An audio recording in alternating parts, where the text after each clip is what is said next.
Si tu aimes mes vidéos, tu peux t'abonner à ma chaîne, partager, liker et activer la cloche de notification. Et tu peux aussi installer le navigateur Brave ultra rapide et gratuit afin de soutenir les créateurs de contenu comme moi par exemple. Quel médium utiliser pour peindre? C'est ce que je vous propose de voir aujourd'hui dans cette vidéo.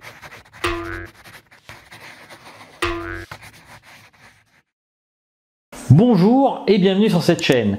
Alors aujourd'hui on va parler de médium, mais je pense que avant de vous parler de médium, il faut aussi vous parler un peu d'histoire. Et en l'occurrence, pour vous montrer à quel point l'usage du médium peut être lié au fur et à mesure de son apprentissage, j'ai trouvé que c'était intéressant de vous raconter ma propre histoire et comment moi je me suis mis à la peinture en tant qu'amateur.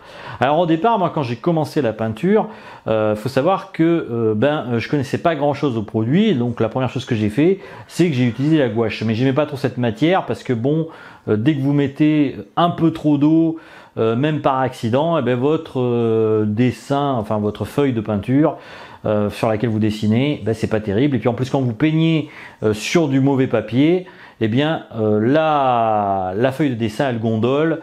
Et donc ça c'est pas non plus terrible, il faut souvent avoir du papier épais pour peindre avec la gouache.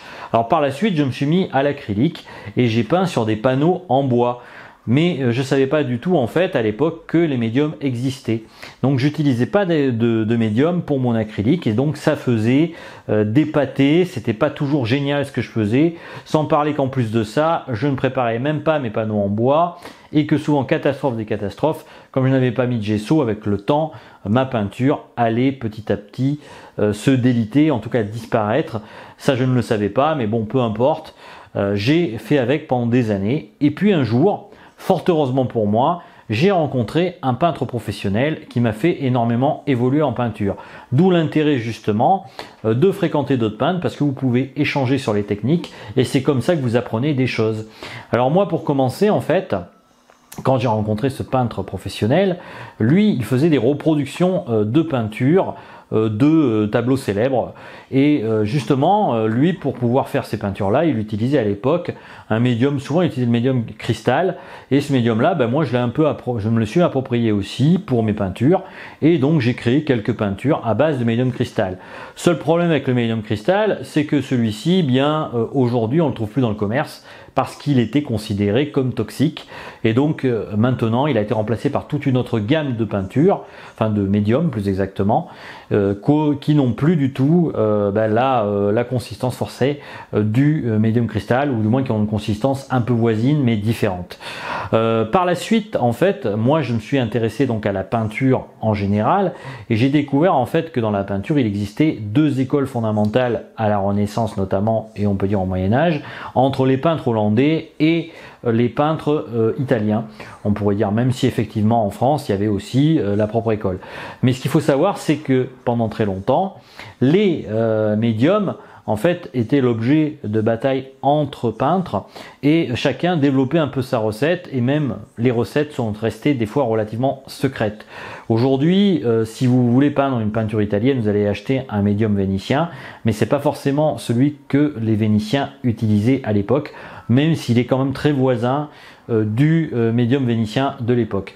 Vous avez pour les peintures de type hollandaise, donc le médium hollandais ou médium lac il me semble, qui est pas mal du tout aussi pour faire les peintures de type hollandaise. Alors après, ce que j'ai envie de vous dire par rapport à ça justement, et donc pour revenir à mon histoire, c'est que le médium c'est avant tout une histoire d'expérimentation. Comprenez bien que le médium au cours des âges a évolué énormément et que même encore aujourd'hui on trouve différents types de médiums qui n'existaient pas à cette époque-là. Alors je prendrai pour exemple notamment le cas de Van Gogh qui à l'époque utilisait un médium en empattement et ce médium en empattement lui permettait de faire des reliefs. Alors je ne sais pas si vous avez été voir dans un musée une œuvre de Van Gogh, mais il y a quand même quelque chose de très intéressant, c'est que quand vous allez à la rencontre de ces œuvres-là, ça vous ne le voyez pas en photo forcément, et les photos ne rendent pas hommage en fait à l'art qu'a développé Van Gogh, vous avez vraiment l'impression que le tableau vous arrive vers vous, en fait, il vous saute à la gueule, si j'ose dire, c'est comme ça qu'on pourrait le dire. Ça, c'est un des résultats de l'usage du médium à empattement. Vous avez aussi donc d'autres techniques encore qui ont été développées, des médiums à base d'œufs. Enfin, les techniques sont infinies. Vous pouvez aussi utiliser du liquin, alors qui est un médium qui sèche très vite, et on peut l'utiliser justement pour la peinture. Et ça a un avantage justement quand on veut aller vite pour exécuter des tableaux. Moi, pour ma part en tout cas, il n'y a pas longtemps, enfin si on peut dire il y a moins de 5 ans, vu qu'en fait c'est grâce à mon ami actuel que j'ai rencontré ma belle-maman, qui m'a parlé justement de l'huile à l'eau. Alors l'huile à l'eau, je connaissais pas du tout, et j'ai découvert tout ça tout accidentellement, et donc j'ai commencé à vouloir expérimenter l'huile à l'eau. Et ce que je voulais dire justement, c'est que quand vous êtes peintre, il faut comment dire, avoir une démarche d'expérimentateur. N'oubliez jamais qu'avant tout, vous êtes quelqu'un qui expérimente et qui va utiliser les couleurs pour apprendre justement. Donc vous allez faire des découvertes forcément. Et moi donc pour l'huile à l'eau, j'utilise en fait la marque Royal Talents et le médium qui va avec, à savoir le glacing médium. Alors une règle par contre à ne pas oublier, même si vous utilisez de l'huile à l'eau, c'est toujours la règle du gras sur maigre, parce que sinon vous risquez d'avoir des peintures qui vont craqueler. Moi pour ma part en tout cas, j'utilise aussi un autre médium, un médium gel. Alors je ne sais pas si c'est vraiment autorisé, il paraît que normalement on doit utiliser que les produits Royal Talents. Et bien moi j'utilise le Green for Oil de Sennelier, donc qui est une des gammes de médiums, disons écolo, qui est sortie par la suite quand ils ont supprimé toute la gamme des produits toxiques qui existaient à l'époque.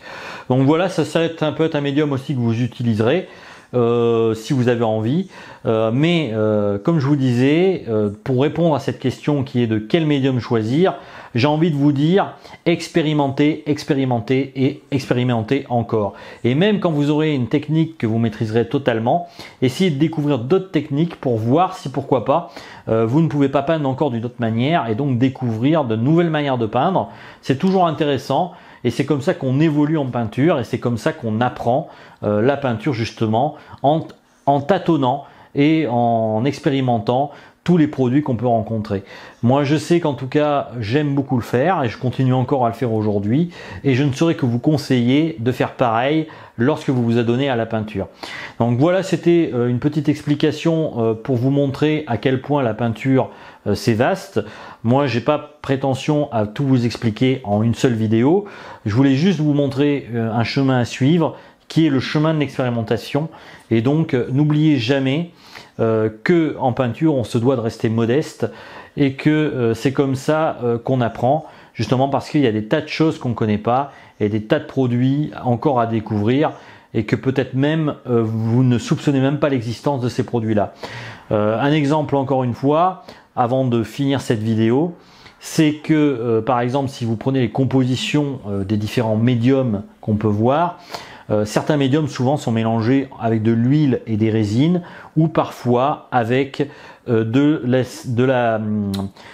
cire d'abeille, ou différents types de cire d'abeille, parce que vous avez des cires d'abeille par exemple qui vont pas résister à la chaleur, et donc dans ce cas là quand vous allez peindre, il va falloir vous poser la question de savoir quelle cire est adjointe à votre médium pour savoir si oui ou non il va résister à la chaleur et avec le temps pour la conservation.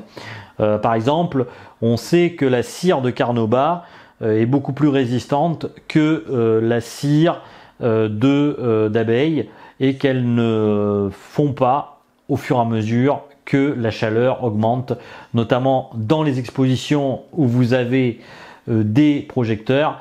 Eh bien, des fois ça peut poser problème, parce que vos tableaux peuvent littéralement couler si vous avez utilisé des cires qui ne résistent pas à la chaleur.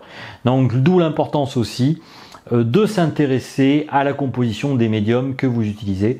Moi c'est ce que je fais aussi, j'essaye de voir des fois comment ils sont composés, et puis comme toujours la règle du gras sur maigre, très important. Vous pouvez d'abord mélanger avec de la térébenthine si vous peignez à l'huile classique, ou si vous peignez avec l'huile à l'eau par exemple avec de l'eau, et au fur et à mesure de vos couches, eh bien, vous allez charger davantage en médium, et c'est comme ça que vous allez obtenir une toile avec des superpositions successives de couches transparentes qui vont obtenir le rendu que vous souhaitez. Voilà, c'était un peu l'explication que je voulais vous faire. J'ai un peu parlé beaucoup aujourd'hui, j'espère que vous n'avez pas trop saoulé avec ça, mais je croyais que c'était quand même important de vous en parler, et c'est pour ça que justement j'ai fait cette vidéo pour vous dire quel médium choisir. Et donc encore une fois, s'il y a une chose à retenir, expérimenter, expérimenter et expérimenter. Voilà, c'est fini pour aujourd'hui, et puis comme toujours, si vous le souhaitez, vous pouvez télécharger le guide PDF gratuit qui est en pièce jointe sur mon site web. Vous avez la possibilité aussi de vous procurer ma formation de l'encollage à l'induction si vous le souhaitez. Quant à moi, je vous dis à bientôt pour une autre vidéo. Ciao!